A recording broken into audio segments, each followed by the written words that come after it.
Hi friends, welcome to my channel way of life. आपने भी अपनी लाइफ में ये एक्सपीरियंस ज़रूर किया होगा कि हमेशा अच्छे लोगों के साथ बुरा क्यों होता है। आज का हमारा टॉपिक यही है कि अच्छे लोगों के साथ हमेशा बुरा क्यों होता है। गीता में श्री कृष्ण जी ने अर्जुन को इसका जवाब बहुत ही अच्छे तरीके से दिया है। चलिए देखते हैं कैसे।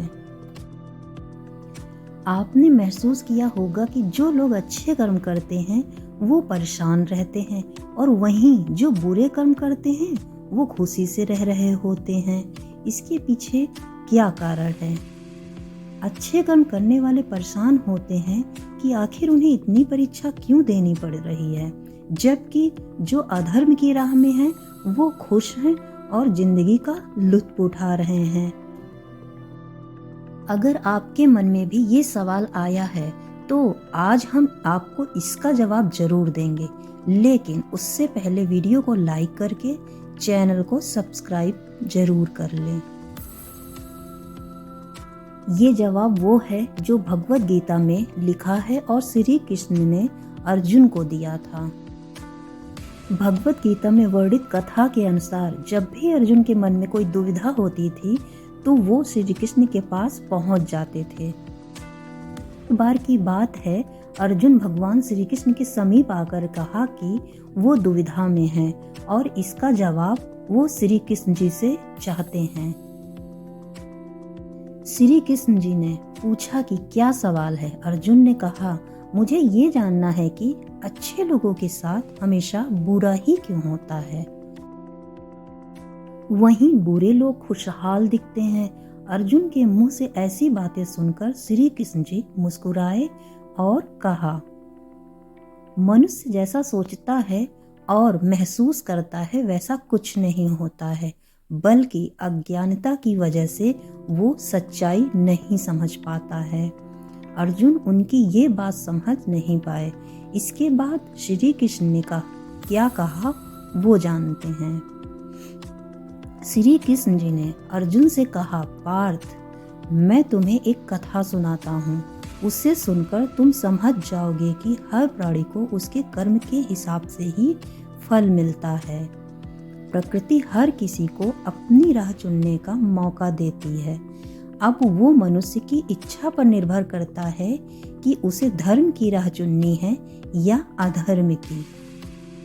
कथा शुरू करते हुए श्री कृष्ण जी ने कहा, एक नगर में दो पुरुष रहा करते थे। एक पुरुष व्यापारी था जिसके जीवन में धर्म की बहुत महत्ता थी। वो पूजा पाठ में यकीन रखता था। वो हर रोज मंदिर जाता था और दान धर्म भी करता था और हर रोज भगवान की पूजा करता था। वहीं दूसरा पुरुष बिल्कुल विपरीत था। वो हर रोज मंदिर तो जाता था लेकिन पूजा करने नहीं, बल्कि मंदिर के बाहर से जूते चप्पल चुराने। उसे दान और धर्म से कोई लेना देना नहीं था। समय बीतता गया और एक दिन बहुत जोर से बारिश हो रही थी। इस वजह से मंदिर में पुजारी के अलावा कोई नहीं था। आज जब दूसरे पुरुष को पता चली तो उसने कहा कि ये सही मौका है मंदिर का धन चुराने का। से नजर बचाकर उसने मंदिर का सारा धन चुरा लिया। उसी समय धर्म कर्म में विश्वास रखने वाला व्यक्ति भी मंदिर पहुंचा। दुर्भाग्य से मंदिर के पुजारी ने उसे ही चोर समझ लिया और चिल्लाने लगे। वहां लोग एकत्र हो गए और उसे बहुत मारा। किसी तरह वो बचते बचाते वहां से निकला तो दुर्भाग्य ने उसका साथ वहां भी नहीं छोड़ा। मंदिर के बाहर वो एक गाड़ी से टकरा गया और घायल हो गया। फिर वो व्यापारी लंगड़ाते हुए घर जाने लगा तो रास्ते में उसकी मुलाकात उस पुरुष से हुई जिसने मंदिर से धन चुराया था। उसने कहा, आज तो मेरी किस्मत चमक गई, एक साथ इतना सारा धन मिल गया। ये सब देखकर उसे बहुत बुरा लगा और उसने अपने घर से भगवान की सारी तस्वीरें निकाल दी। कुछ सालों बाद दोनों पुरुषों की मृत्यु हो गई। मरने के बाद जब दोनों यमराज की सभा में पहुंचे और भले पुरुष ने दूसरे व्यक्ति को देखा तो उसे बहुत गुस्सा आया। उसने क्रोधित होकर यमराज से पूछ ही लिया। हमेशा अच्छे कर्म करता था, दान में विश्वास रखता था, उसके बदले जीवन भर मुझे अपमान और दर्द ही मिला। और इस व्यक्ति को नोटों से भरी पोटली, आखिर ऐसा भेदभाव क्यों? इस पर यमराज ने कहा, पुत्र तुम गलत समझ रहे हो। जिस दिन तुम्हारी गाड़ी से टक्कर हुई थी वो दिन तुम्हारे जीवन का आखिरी दिन था, परंतु तुम्हारे अच्छे कर्मों की वजह से तुम्हारी मौत सिर्फ एक छोटी सी चोट में बदल गई। तुम इस दुष्ट व्यक्ति के बारे में जानना चाहते हो? दरअसल इसके भाग्य में राजयोग था, मगर इसके कुकर्मों और अधर्म की वजह से वो सिर्फ एक छोटी सी धन की पोटली में बदल गया। कथा सुनाने के बाद श्री कृष्ण अर्जुन से कहते हैं, पार्थ क्या अब तुम्हें तुम्हारे सवाल का जवाब मिल गया? ऐसा सोचना कि भगवान तुम्हारे कर्मों को नजरअंदाज कर रहे हैं, ये बिल्कुल भी सत्य नहीं है।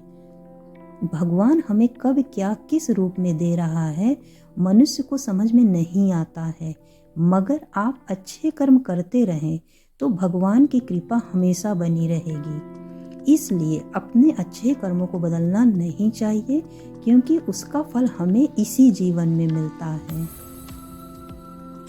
इसलिए मनुष्य का फर्ज है कि वो हमेशा अच्छे कर्म करते रहे, क्योंकि श्री कृष्ण ने गीता में भी यही बताया है कि किसी के द्वारा किया गया कर्म बेकार नहीं जाता है, चाहे वो अच्छा हो या बुरा। आई होप इस वीडियो से और इस कहानी से और गीता में कही गई श्री कृष्ण जी की बातों से ये तो समझ आ गया होगा कि अच्छे लोगों के साथ कभी बुरा नहीं हो सकता है। अगर वीडियो पसंद आए तो प्लीज़ लाइक शेयर सब्सक्राइब करें। मिलते हैं नेक्स्ट वीडियो में कुछ इसी तरह के टॉपिक के साथ जो देगी आपके लाइफ को एक वे। Thank you.